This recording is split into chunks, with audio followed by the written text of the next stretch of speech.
Hello YouTubians, I'm PookiesAdventures and I am going to talk about some books.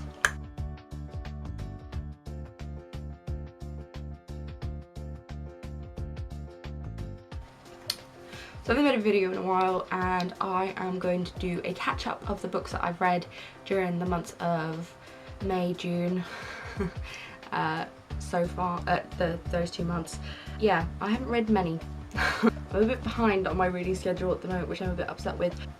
I'm hoping to catch up with my reading with participating in the BookTube-a-thon, which is a brand new readathon that takes place on YouTube. It is started on YouTube. It is exclusive to YouTube, kind of. So I will be taking part, but I will talk about that in another video where I'll talk about which books I'm going to read. But this video I'm going to talk about the books that I've already read. I started off in May by reading Black Beauty, and I enjoyed it quite a lot. It is a sad story, and I wasn't a child who grew up watching Black Beauty's films or anything, the series or anything that was there, although I did know they existed. So Black Beauty as a concept is a new one to me, expecting this book to be a bit more girl on a farm finds a horse type thing. But it's very different from what I expected. It's a story of a horse and his life and his sufferings of the age. Makes me very sad for the cruelty of animals, something that I really cannot stand. But it is a good book. I think it is a good book to read. It's a classic, so Collins classics. So I think as I've said before in previous videos, I think it's very important to read classics. One, because they're classic, and two, because generally they are very good, very educational, and talk of another time. This book talks about a specific time, not to the point of view that you would usually see. After Black Beauty, in the month of May, I read Jerome K Jerome's 3 Men in a Boat. It is another classic, but a very funny one. I've put some bookmarks in of things that I really like, little bits that really made me chuckle. This is a very funny book. It's very amusing. The reason why I know about this book is because of the series 3 Men in a Boat, and the adventures of the 3 comedians that go and follow this book, which meant that I had to pick it up because it sounded so fun from the series. Being a classic, I'm always up for reading a classic, and so I had to get it, and I was very, very happy to read it. It was a very funny book. I pulled it out of my pot. It's got some very funny bits. It's got some really bizarre stories. Very much a kind of shaggy dog story of a man on holiday, but it's well worth it. It's very, very funny. Next book I read in May was Fudoki by Kij Johnson. This is a book that was given to me as a present by a friend. She said that she'd read it and she couldn't help but think of me and my cat. Now this is a story about a woman, well, a cat, who is a calico cat that is turned into a woman, and her trials and her adventures through that.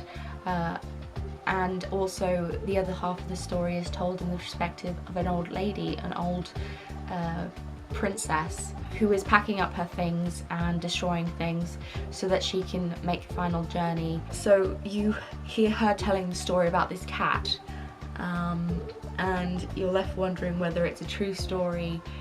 It's written in a perspective of a true story. It's a very awesome story. I very much enjoyed it. Some really good bits, some cute bits. Made me really sad at the beginning where the kitty burns her paws because of a fire. I couldn't help but giving Starry a good cuddle after when I read that bit. But I really enjoyed this book. I gave it a 5 out of 5 because I really enjoyed it. It does remind me of me and Starry. I couldn't help but imagine Starry being turned into a human before she came to us. Starry was a stray before we adopted her, so it did make me think that that this was her adventure, I'd like to think. The next book I read in May was Palomino by Danielle Steele. I don't have it with me, it's downstairs and I can't be asked to go get it. It was a book that my mother recommended to me. She was a huge fan of Danielle Steele when she was out in Cyprus, and still is to this day. And I was named after her because she liked her so much and she liked the name.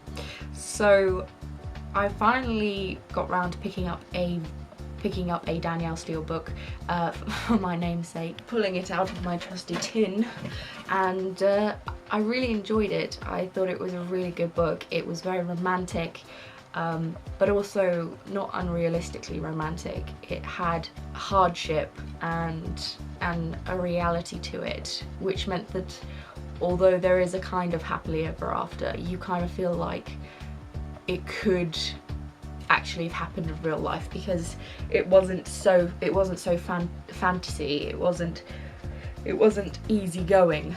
It was, you know, a reality of what these people went through in their lives. I really enjoyed the story. She definitely makes her characters suffer, as my mum has said to me before. But I really liked the story and I look forward to reading more of Danielle Steele books.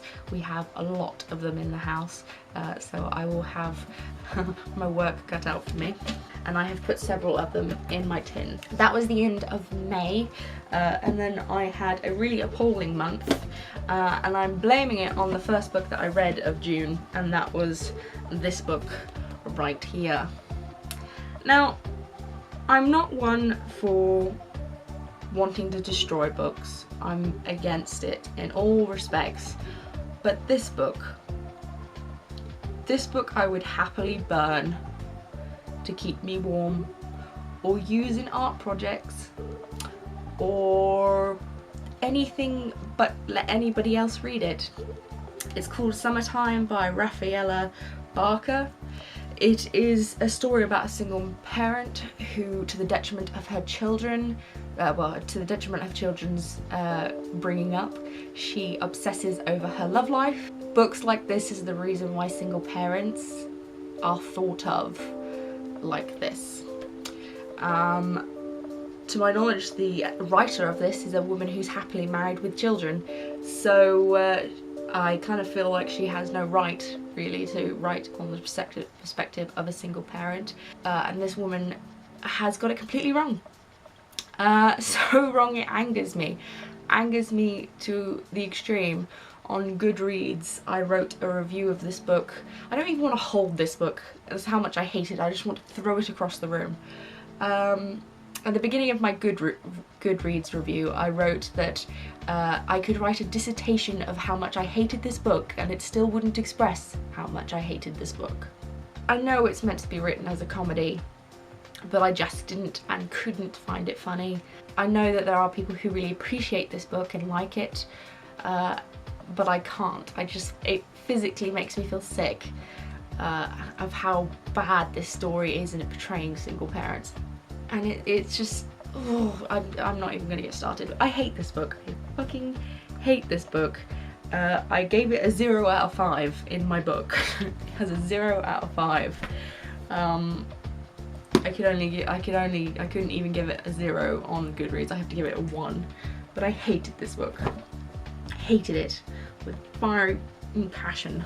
So after that, I needed very much so to read something that was something that I knew I was going to enjoy.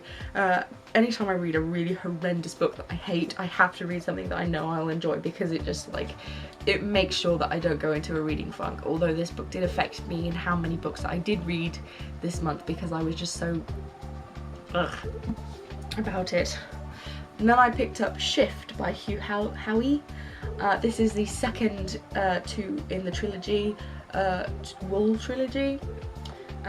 Wool is the first, Shift is the second. Dust, which I am waiting for impatiently, comes out on October the 24th, just before my birthday, so I know what I'm getting. I love this book. I absolutely love this series. I love this book. I love this world. I love the characters. I love the writer. I love the way it's written. Everything I love this book. I loved Wool. Wool was such a good book, and this one just took off from that, and it's so good. The series is amazing so far, and I can't wait for the last one. For what I know about this book and the booktubers that I watch personally, I haven't seen it being advertised a lot or read by a lot. It isn't, I don't think, it isn't a young adult book, so I can understand how it would be avoided. It is, I think, an adult fantasy book, a fiction book, dystopian world. I'm going to make a full-length review of this Wool and Shift and put them on my YouTube channel. So I will talk about in depth about the characters and everything that I absolutely love about this book, but I love it to bits. One of my favourite books so far that I've read this year. The last book that I read in June was World War Z by Max Brooks. I bought this because Philip DeFranco talked about reading this in his short-lived book review challenge thing that he publicised, and he absolutely loved this book, so I thought then and there I have to pick this up. I love zombie books, love zombie stories, love zombie films. The idea of zombies and that kind of thing I've always loved. I have ups and downs with this book.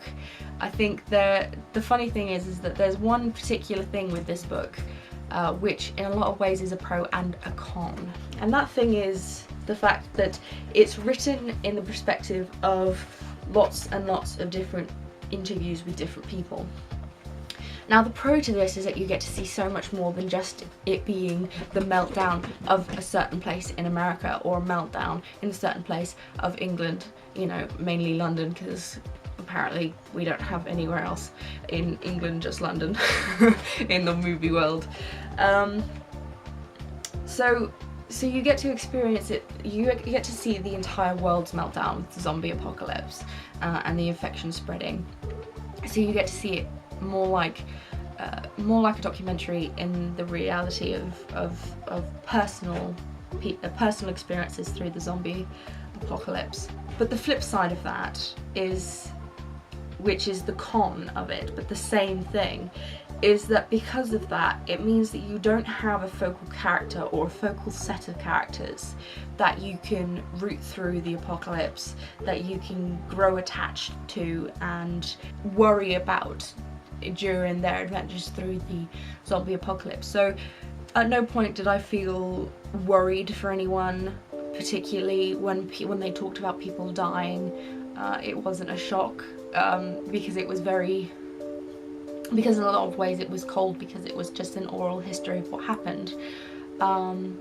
So it was a pro and a con for the same thing, but I did love this book. I gave it a 4 out of 5. A 4 because I love the story, I love the difference in it, I love the different perspectives, I love the different characters, but I kind of wish that Max Brooks would write a point of view of one or a set of characters so that you could watch their personal experience through it day by day, or, you know, more personally. And oh my god, the concept of the underwater zombies, that's terrifying. I've never come across that before. Terrifying. I mean, nightmares. So that's my wrap up for May and June. I'm starting...